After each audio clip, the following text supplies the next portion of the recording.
In the part which I have the honor to transmit herewith, you'll find that money weaves itself into the entire fabric of our very existence, that the law of success is service, that we get what we give, and for this reason we should consider it a great privilege to be able to give. We have found that thought is the creative activity behind every constructive enterprise. We can therefore give nothing of more practical value than our thought.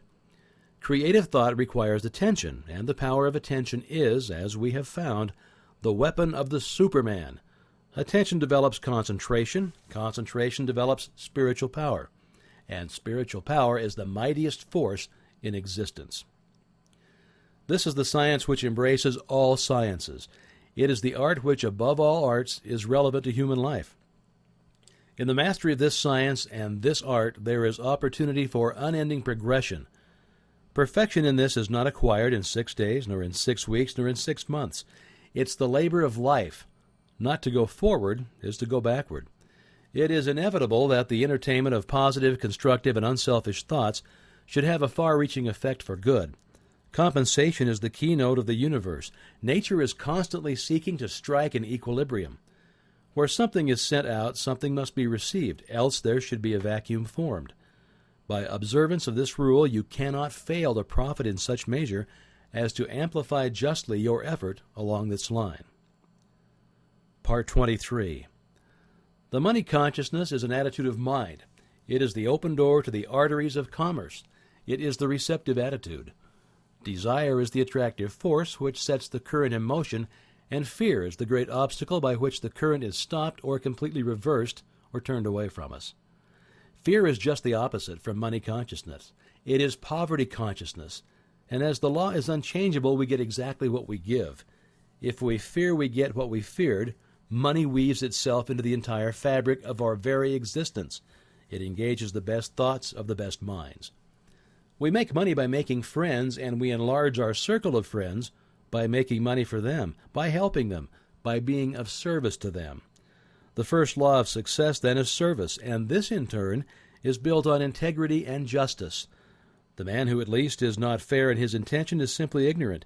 He has missed the fundamental law of all exchange. He's impossible. He will lose surely and certainly. He may not know it, but he may think he's winning, but he's doomed to certain defeat. He cannot cheat the infinite. The law of compensation will demand of him an eye for an eye and a tooth for a tooth. The forces of life are volatile. They're composed of our thought and ideals, and these in turn are molded into form. Our problem is to keep an open mind, to constantly reach out for the new, to recognize opportunity, to be interested in the race rather than the goal, for the pleasure is in the pursuit rather than the possession. You can make money a magnet of yourself, but to do so you must first consider how you can make money for other people. If you have the necessary insight to perceive and utilize opportunities and favorable conditions and recognize values, you can put yourself in position to take advantage of them. But your greatest success will come as you are enabled to assist others. What benefits one must benefit all. A generous thought is filled with strength and vitality. A selfish thought contains the germs of dissolution. It will disintegrate and then pass away. Great financiers like Turner, Gates, Trump, and others are simply channels for the distribution of wealth. Enormous amounts come and go, but it would be as dangerous to stop the outgo as the income. Both ends must remain open, and so our greatest success will come as we recognize that it is just as essential to give as to get. If we recognize the omnipotent power that is the source of all supply, we will adjust our consciousness to this supply in such a way that it will constantly attract all that is necessary to itself, and we shall find that the more we give, the more we get. Giving in this sense implies service. The banker gives his money, the merchant gives his goods, the author gives his thought, the workman gives his skill. All have something to give, but the more they give, the more they get. And the more they get, the more they are enabled to give. The financier gets much because he gives much. He thinks. He is seldom a man that lets anyone else do his thinking for him. He wants to know results and how they are to be secured. You must show him. When you can do this, he will furnish the means by which hundreds or thousands may profit, and in proportion as they are successful will he be successful.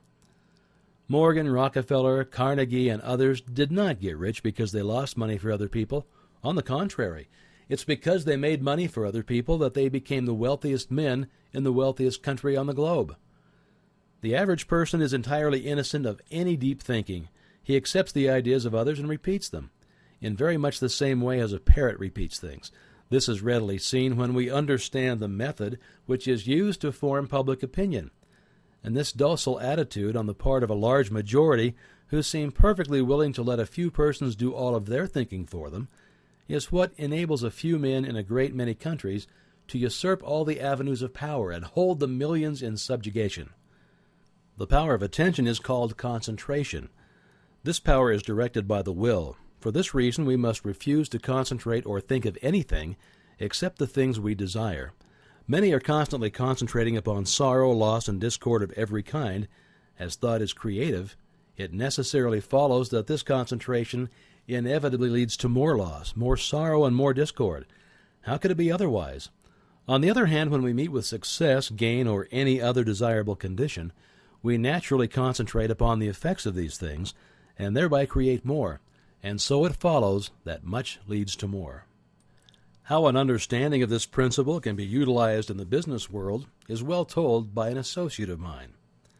Spirit, whatever else it may or may not be, must be considered as the essence of consciousness, the substance of mind, the reality underlying thought, and as all ideas are phases of the activity of consciousness, mind, or thought, it follows that in spirit and in it alone is to be found the ultimate fact, the real thing, or the idea. Now, this being admitted, does it not seem reasonable to hold that a true understanding of spirit and its laws of manifestation would be about the most practical thing that a practical person can hope to find? Does it not seem certain that if the practical men of the world could but realize this fact, they would fall all over themselves in getting to the place in which they might obtain such knowledge of spiritual things and laws? These men are not fools. They need only to grasp the fundamental fact in order to move in the direction of that which is the essence of all achievement. Let me give you a concrete example. I know a man in Chicago whom I had always considered to be quite materialistic. He had made several successes in life and also several failures.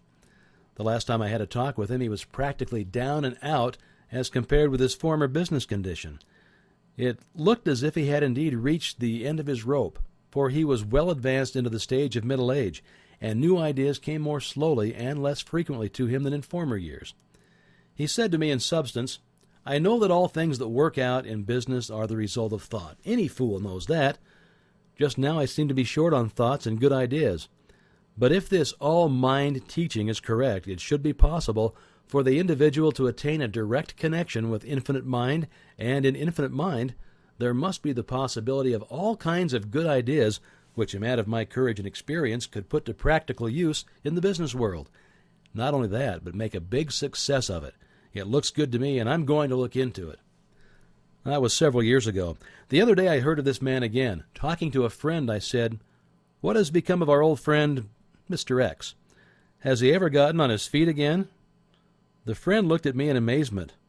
"Why," said he, "don't you know about Mr. X's great success? He is the big man in the blank company," naming a concern which has made a phenomenal success during the last 18 months and is now well known by reason of its advertisements from one end of the country to another and also abroad. He is the man who supplied the big idea for that concern. Why, he's about $500,000 to the good and is moving rapidly toward the $1 million mark, all in the space of 18 months. I had not connected this man with the enterprise mentioned, although I knew of the wonderful success of the company. Investigation has shown that the story is true, and the above stated facts are not exaggerated in the slightest. Now, what do you think of that? To me, it means that this man actually made the direct connection with infinite mind, spirit, and having found it, he set to work to use it for him. He used it in his business. Now, does this sound sacrilegious or blasphemous? I hope it does not. I do not mean it to be so. Take away the implication of personality or magnified human nature from the conception of the infinite, and you have left the conception of an infinite presence power, the quintessence of which is consciousness. In fact, at the last, spirit.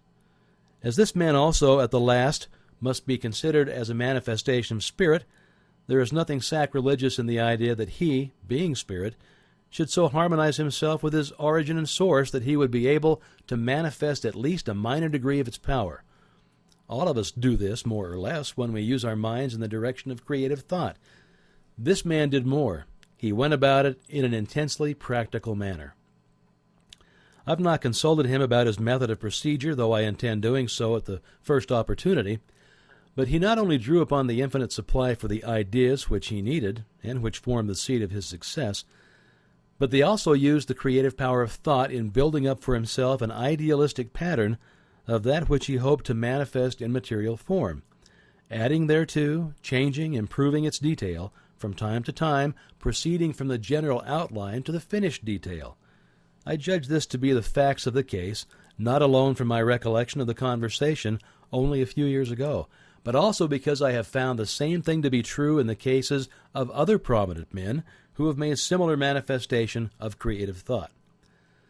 Those who may shrink from this idea of employing the infinite powers to aid one in his work in the material world should remember that if the infinite objected in the least to such a procedure, that thing could never happen. The infinite is quite able to take care of itself. Spirituality is quite practical. It's very practical, intensely practical.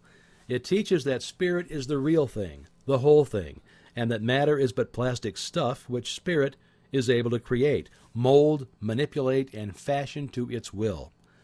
Spirituality is the most practical thing in the world, the only really and absolutely practical thing that there is. This week concentrate on the fact that man is not a body with a spirit, but a spirit with a body, and that it is for this reason that his desires are incapable of any permanent satisfaction in anything not spiritual. Money is therefore of no value except to bring about the conditions which we desire, and these conditions are necessarily harmonious. Harmonious conditions necessitate sufficient supply, so that if there appears to be any lack, we should realize that the idea or soul of money is service, and as this thought takes form, channels of supply will be opened, and you'll have the satisfaction of knowing that spiritual methods are entirely practical.